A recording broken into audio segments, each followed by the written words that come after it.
Well, I guess this camera just wants to start by itself. We might as well take advantage of that. I forgot it did that. Um, okay, here's what I got today. Now I'm not beating around the bush. I'm building a steel, an old 46 for sawfest as a raffle saw. Okay. Generally, I'll kind of just sneak in there and just build a good wood saw, firewood cutter, do some logging with it if you want. Because you never know who's going to get the saw. Well, I got thinking about this. Everybody's going to be there, enjoys their power saws. These are saw people. They're not there just to meet an individual. Which is really a good thing. They love their power saws. So let's build something really serious. And I got thinking about how this should be. And I want some advice from you guys. But I'll tell you what's possible. Dave Smith from Chainsaw Conservation Components and I, a few months ago, got together and decided to do a collaboration on this build. He sent me what it takes to build a good saw, which there's no question. That's stepping right up. So thank Dave for that. And now he sells the Weisco pistons, which everybody knows that. Now, the bore and stroke of the 046 steel is 36 millimeter stroke, okay? 52 millimeter bore, all right? So that brings us to 76 cc saw, almost 77, but it's 76. Makes a nice running saw. This is what you do when you build a 372 with a big bore. You're getting the same bore stroke. You're really just bringing it up to the same level that steel already done from the factory with the 046 and MS 460. Okay, so a few days ago, I called Dave. Get this wild hair. Build a fairly successful at this point. Let's just see how it works out. But successful build on an 86cc Husky 371, 372 chassis for Buck and Billy, which you guys I know have seen that saw run. And at first I had tunability trouble and I had to work it out. I learned about three things not to do when you increase your stroke or you increase your bore or whatever through the years. But if you go with that stroke and really get significantly increasing that bore, you got to watch what you do. I, I think people over machine when it's not necessary. Quite honestly, I really mean that. But there's times when you have to. You got no choice. I would rather machine a piston to fit the saw and solve problems than to machine a cylinder if I don't need to. If my squish is a mile off and there's no way to get the transfers right, the timing of them, you do what you got to do. You do. But if you're splitting hairs and you can work around some of them numbers, save yourself a bag full of time. That's not getting to what I want to talk to you about. We want to talk about this sawfest build, what you are going to get. You are going to get a steel 046. This is what you're going to get. That's nothing to sneeze at. You're going to get built by me. And you're going to have a one of a kind that I built first time out right here. Okay? And here's what we're going to do. Here is the 046 cylinder. Dave was nice enough to supply this beautiful white skull piston for the cylinder. Okay. I happen to have come across the cylinder that this piston doesn't fit in. What the heck? What the heck? That piston's too small. What the heck? Fits in it fits in the stock one just fine. But it's too small. So guess what we got? Do you want to own an old 46 with a freaking 66 Magnum piston in it? Here it is, 54 millimeters. Okay. I had to take an undetermined amount at this point, because I'm not done yet, and create just a bit of more of a pop-up. If I don't get stupid with my friggin' exhaust roof, I think you're going to probably, you better have a strong arm when you start that. But if it's too much, we'll fix it. So we know you guys want team saw. So if you want this saw and you want to see this build with this, with a 66 mag bore, you're going to see it right here. Do you want to know why I actually thought of doing this? It's really because of the 86cc saw that's in Buchan's hands. I love the torque. I love the power. It's got screaming RPMs. Very easy to start, run, idle. There's no issues. Yeah, pretty. That's significant to do in 6 weeks. We already talked about that. Okay, now, we don't have the quad loop transfers. Our transfers are all on the inside. You see them right here. So we're going to have to do some pretty neat things to this. Guys, sometimes take your lessons from some of the well-known, very good cylinders. This is an OEM cylinder. This is one of the early ones. They were known to run good. You see right there at the end of that screwdriver, the end of that transfer port on the intake side. You see how far that is past. Okay, I'm going to show you this cylinder. See that transfer port? Compare it to the factory one. Yeah, it doesn't go anywhere near as far, does it? And it's not as wide. Okay, this is something I already knew. I thought I would point that out because I know some of you guys are trying to build steels and you're wondering, like, what's the deal with these crazy things? How come I can do a Husky but my steels don't run the same? Well, it's because you don't know all the moves yet, but we'll teach you some of them. In fact, I'll teach you all of them if you want. This is the windows that you have in the Wiseco for an 046 build. They did not sacrifice strength. Did not. And, but that's the size window you got. We know we can open them up just a little and we're going to be fine. We know that. Okay, so them windows that's no big deal. 66 Magnum is a whole different animal. Look at these windows compared to them windows. That's quite a difference, isn't it? It sure is. But the piston was a little too tall, so we had to do a little turning on the lathe. Okay. When you do that, guys, don't forget to break this edge right here, okay? Your lathe's already set up. It's right there. By the time you do your bevel right here, you should already have the right angle to just kiss that and break that edge. Sometimes you do more than that, but we're not going to on this one. We have a 1 millimeter ring. I like that. Let's check some piston weights.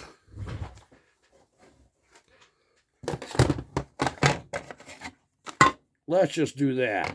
Let's just see what I'm doing. And let's see if it's right or wrong. I actually haven't done this yet, so this could get embarrassing.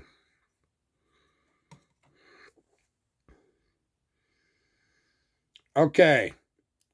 The piston, the Wiseco for the 046 52 millimeter bore is 72.8 grams, okay? Now, I'm going to move this around so you can see it. I just screwed up my scale. So let me re-zero. Okay.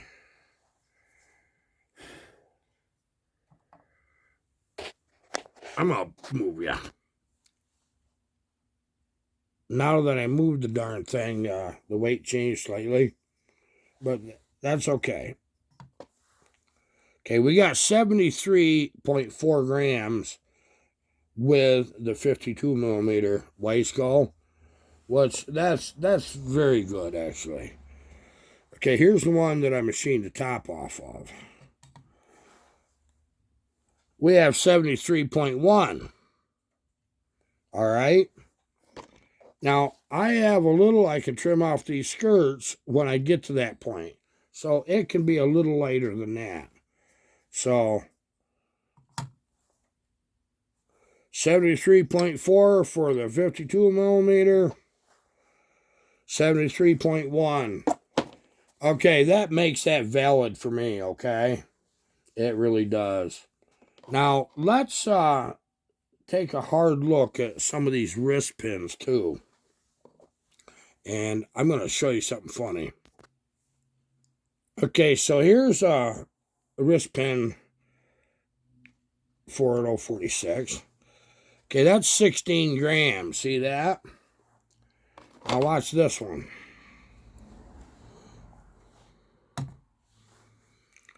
14.6. Saved a little weight there. A little thinner. This is a very strong one, believe me. So, when we combine the weight of that, we get 87.4 grams total. It's going to be hanging off that rod. With the other wrist pin, 88.7. That's still good. That's really good, guys. I mean, if you get anything under 96, 98 grams is actually fairly light on that stroke, on them bearings. Okay? But when you can get a total weight of 87.2 grams,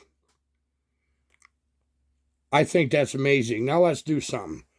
Let's just say that I didn't know about that particular wrist pin, but I wanted to do it 52 millimeter bore, and this is the wrist pin I was going to use.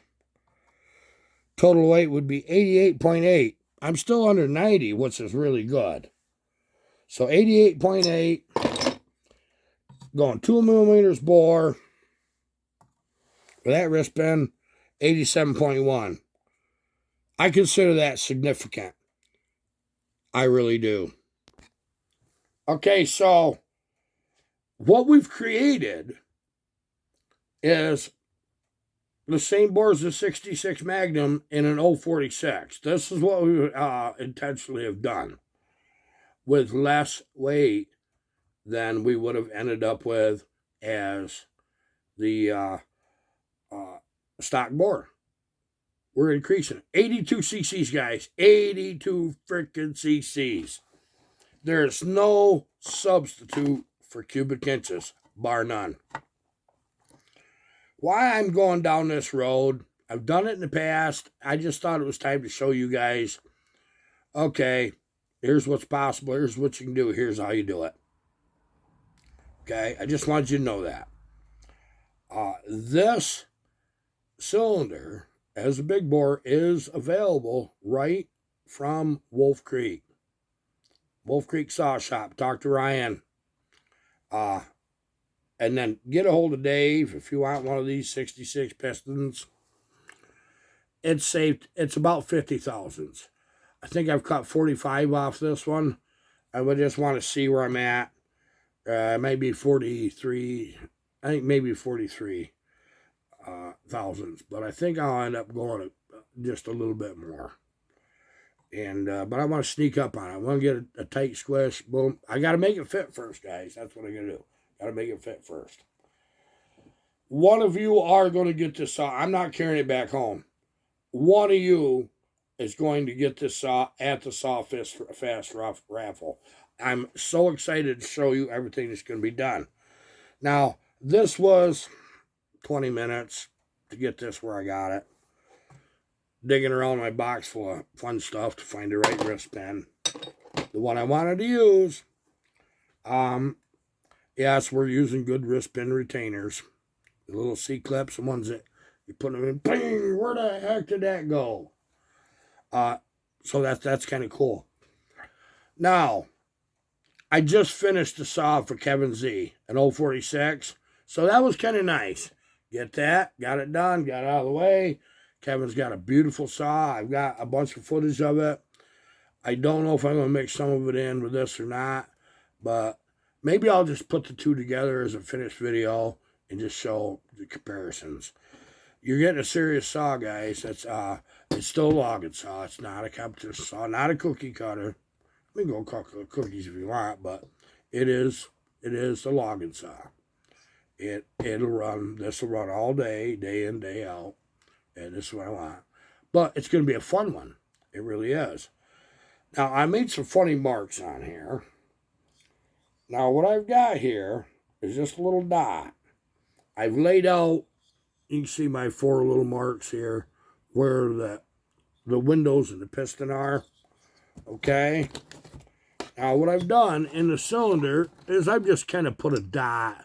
No, there's nothing precise about that. And I put a dot over here. Now, see, that's the intake side. If I went that wide there, that's not enough room there for the load bearing. So I'm not going to go on the intake side that far. But I'll crowd that line on that exhaust quite hard.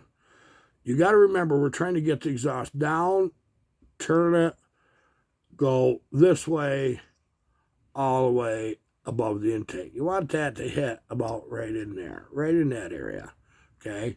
So when you see these upper transfers are flat, and you have the ability to bevel them, if you got a little angle tool that fits in there, bevel them. If you don't worry about it. I mean, there's a small difference. If you stack small differences here and there, just minor ones, you get something big, okay? So the whole trick is, for this build, is to take advantage of these big windows. This is the 66 mag. Here's the 046 mag. And the weights are great.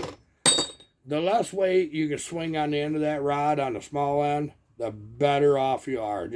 It's just way better. So for those of you that think that you just have to go in there and cut that squish band and make that combustion chamber real small, and then you gotta cut so much off your base, however much it would be, just to make that line up. And then all of a sudden you find out your intake's right out there in La La Land, way too long. Don't do that. Find a piston that works. Machine your piston. If you don't like it, you can change that piston easy. That's cheap. What ain't cheap is the cylinders. Okay? And that's where most of your work is. You can do like crazy machining on a piston really fast. Really fast. So, great. You don't have to take my advice. I'm just telling you the way that it works for me. You don't have to take it. Do it the way you want. But it makes sense, doesn't it? I'm going to warn you of something, guys. Some of you are getting your combustion chambers way too small. You're gaining compression. That in itself is a performance gain. It is. But the shape of that combustion chamber and a two-stroke has everything to do where that power is, how it delivers power, and how good that rings up. Okay? You snowmobile guys and you dirt bike guys that know the whole deal on this combustion chambers, talk to us. You know where I got it from. It wasn't chainsaws, was it?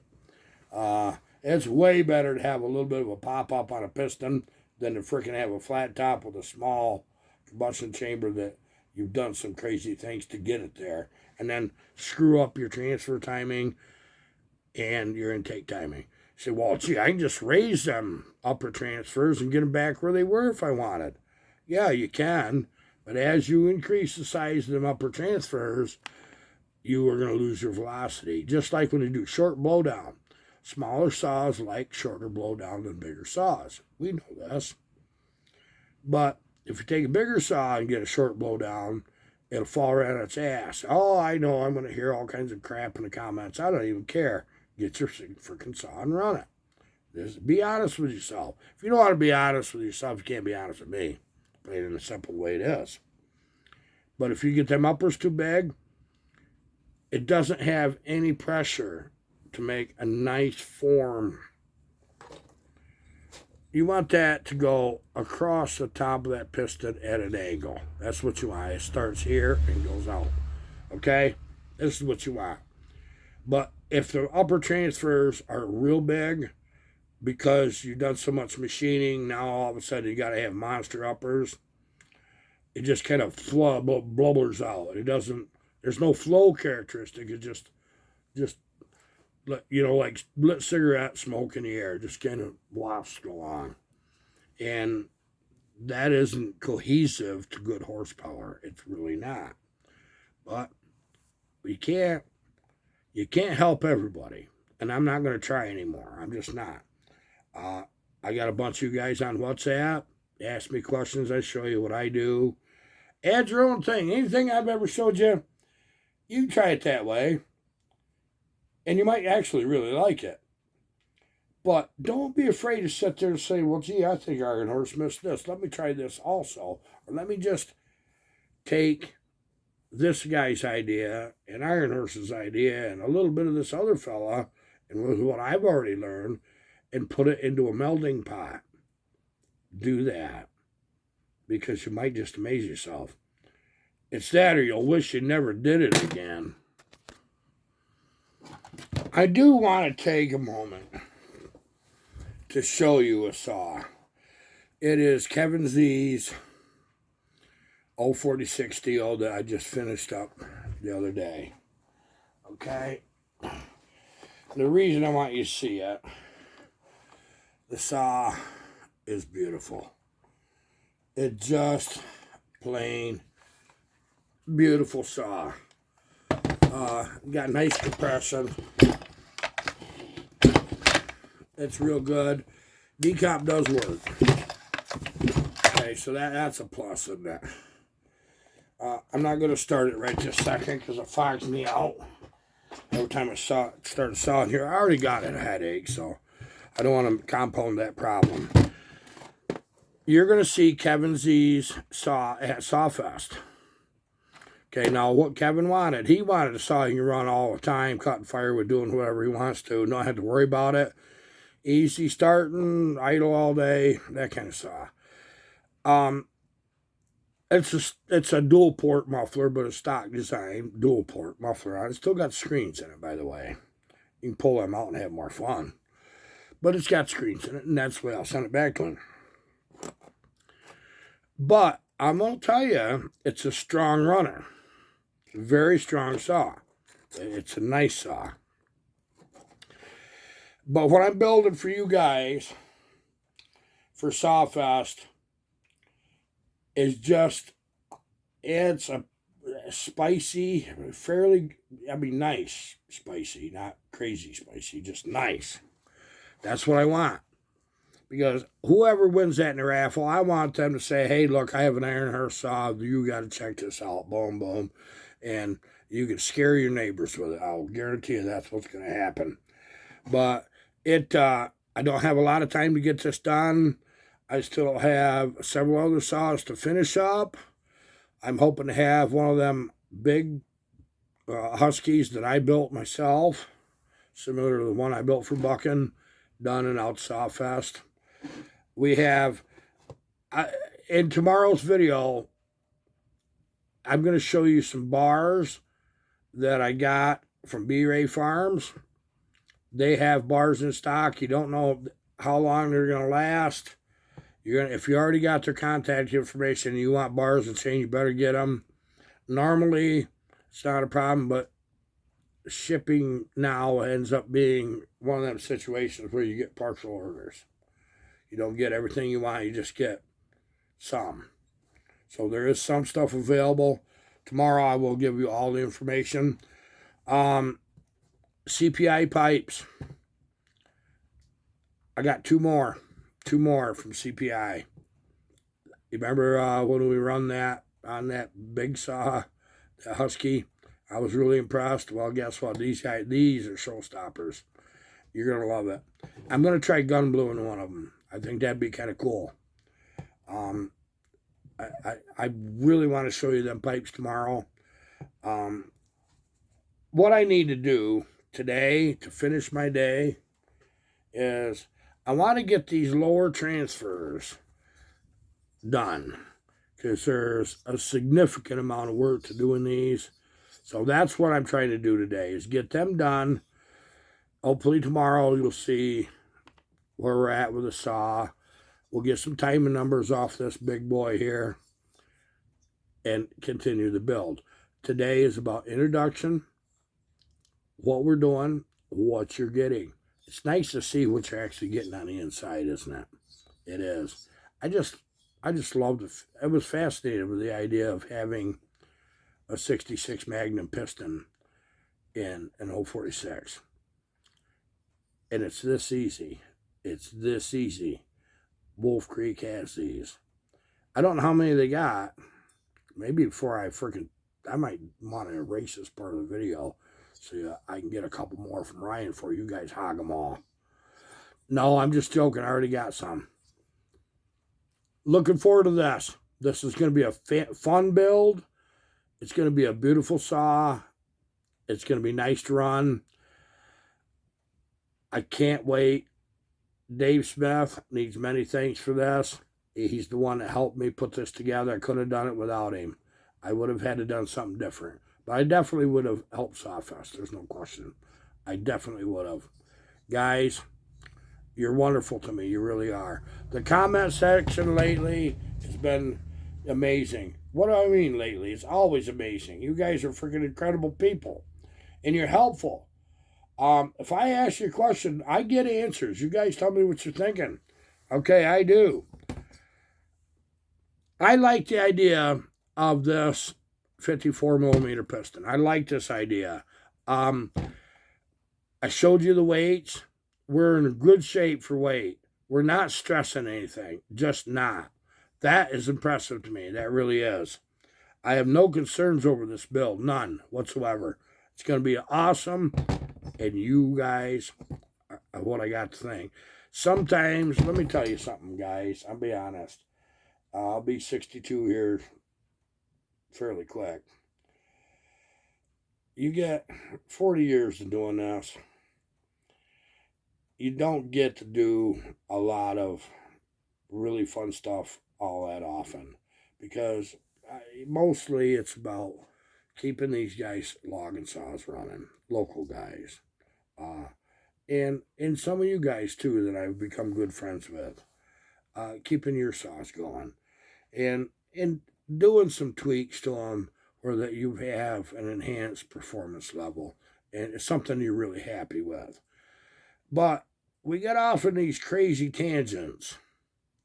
Okay? That's what we do.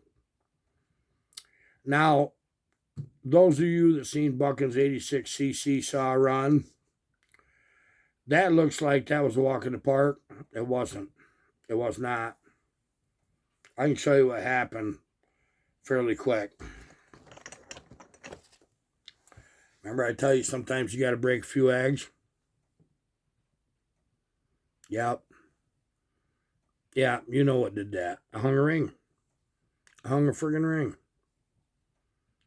That scared me. I didn't know what to do about that. I was like, oh, maybe the 390 cylinder ain't such a great idea. I didn't see any reason why I hung a ring. Didn't. But it did. And I worried about that for days.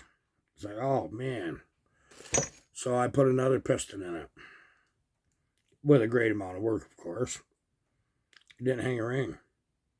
So I went to the next level, built another saw. Then I built the third one. The third one is for bucking. But I tell you what I'm trying to do is get myself freed up so we can use one of them 56 millimeter bores that Dino Joe did for me. Thanks, Dino Joe. Joe's a good guy, did nice work. I don't know if this is going to happen, but it's what I want to happen. I'm going to do a clone saw. A clone 372. I want to do it 88.6 cc. I'm going to see where I'm doing one step at a time. Then we're going to go to 94 cc.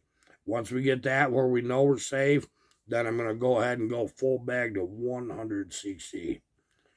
Using a 58 millimeter piston, 100 cc. When I get to the point where I trust a 94 cc one, we're going to start putting reeds in them. Okay, I just want you to know that. Don't tell Buckin, but I've got one in the works for him after Sawfest. I think a 372 that's 94 cc's with reeds would be just a lot of freaking fun. Wouldn't it? Yes, it would, guys. I appreciate you so much. I'm doing this to steels, too. I'm going to do some 266 to 272 stuff big. I'm doing the steel stuff big. And we're going to do the more modern Huskies, 372 is big. This isn't just a one-off. This is my journey. One step at a time. You climb a ladder one rung at a time. You don't jump to the top. You might fall down. I know I have. Okay, that's it. Goodbye.